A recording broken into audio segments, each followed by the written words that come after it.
Suppose நம்ம நிஜமாவே பிரியற situation வந்தா நீங்க கடைசியா என்ன கேட்பீங்க?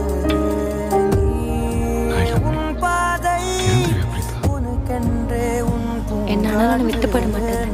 வேணாம்னு சொன்னா அப்படியே விட்டுற சொல்றேன். அப்படிலாம் விட்டுற முடியாது.